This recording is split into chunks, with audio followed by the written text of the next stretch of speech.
Dumako ho tayo sa pangatlo mga kababayan.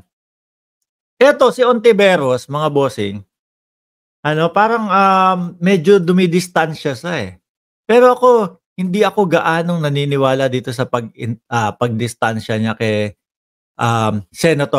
dating Senador Trillanes, ayan po. Ontiveros distances from Trillanes anti-Duterte alliance bid. So, kumbaga hindi siya yung gano'n kapalagay, mga kababayan, na 'di ba naku hindi dapat tayo umanib diyan sa mga Marcos para lang maging anti-Duterte or ano. Pero deep inside po ako naniniwala kay Senator, Risa Ontiveros mga bossing 'no, na talagang, kumbaga okey na, puwede na. Pero kumakalma lang ho mga kababayan. Ang layunin naman po ng mga kakampings, tapos po etong sila dating Senador, Trillanes mga kababayan, 'wag na ho makabalik ang mga Duterte. Ang nagiging layunin ho ng mga ano tawag dito, loyalista, ng mga government supporters, ayaw na din po makabalik. Ayaw na din po nilang makabalik ang mga Duterte sa pamumuno ho. Bakit mga kababayan? Dahil nga ho ngayon lumalabas yung mga palyado 'no, na ginawa nila o nagawa nila nung sa panahon na sila ay nanunungkulan. Yung sa West Philippine Sea, yung pagtindig dun hindi naman pala tinindigan talaga.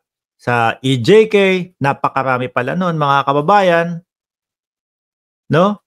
Ano pa, lahat ho 'yan, mga bossing. Kaya ang mamamayang Pilipino ay nagsisigaw po at sumisigaw, mga kababayan, ng 'wag nang makabalik ang mga Duterte sa pamumuno. Tignan mo nga si Baste Duterte pa ang isinisigaw nila para sa pagkapresidente. Anong gagawin nun?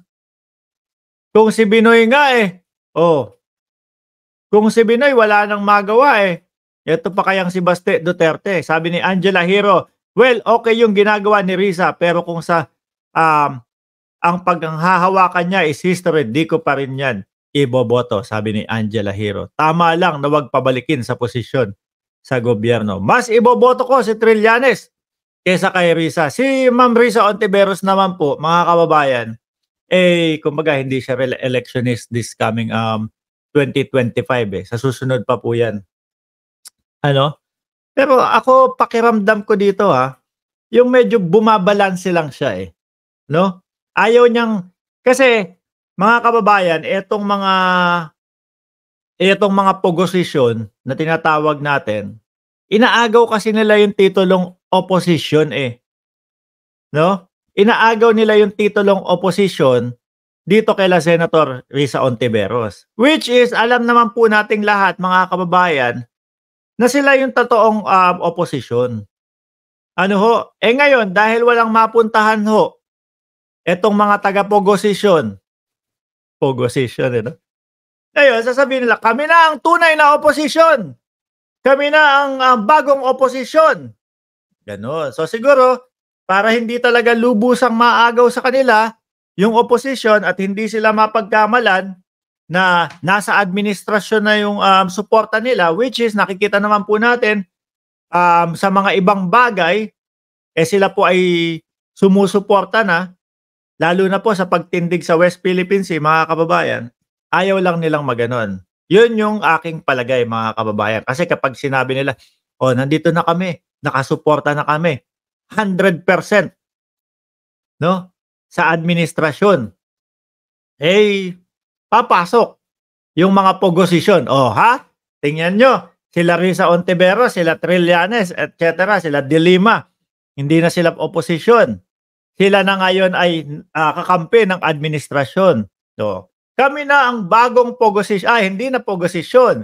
Kami na ang bagong oposisyon." Gaganon ho yang mga yan. Mas maigi at malinaw ho, mga kababayan, na ako naniniwala ho, 'no, na simulat sa pulpo, sila Senadora Risa Ontiveros ang totoong opposition ho. Yan pong sila Duterte, pogosisyon pa din ho yan, mga kababayan. So yun lang yung nakikita ko na reason kung bakit medyo alangan at 100%, no, na makisama si Ontiveros, mga kababayan, kay Trillanes. De Lima, yes. No to Lito Lapad. Mark Rivera. Mas maganda, mga bago na, no. Magandang oposisyon si Risa Ontiveros at nagtatrabaho naman, sabi ni Toda Analiza. Pride din kasi ilang taon tinitira ang Marcos. Isa din po yan. Pero yung sigurado ho natin dito, mga kababayan, talagang kaya gumigit na itong si Senator Risa Ontiveros dahil po ayaw niyang maagaw sa kanila yung pagiging oposisyon. Pagka yung 100% at full pledge na silang administrasyon ang sinusuportahan ho nila, nako, entra na ho, pasok na ho yung mga pogosisyon. Kami na talaga ang bagong oposisyon. Hindi, pogosisyon pa din kayo. Ano po? Anyway, dumako tayo sa pang-apat natin, mga kababayan. Speaking of opposition, nako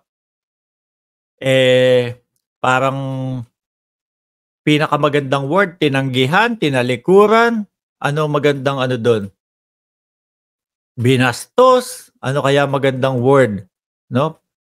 Para doon sa mga DDS na nagsusumigaw na ang ating Vice Presidente daw po ang mukha ng oposisyon. Ayan, dyan nagsisimula yan eh.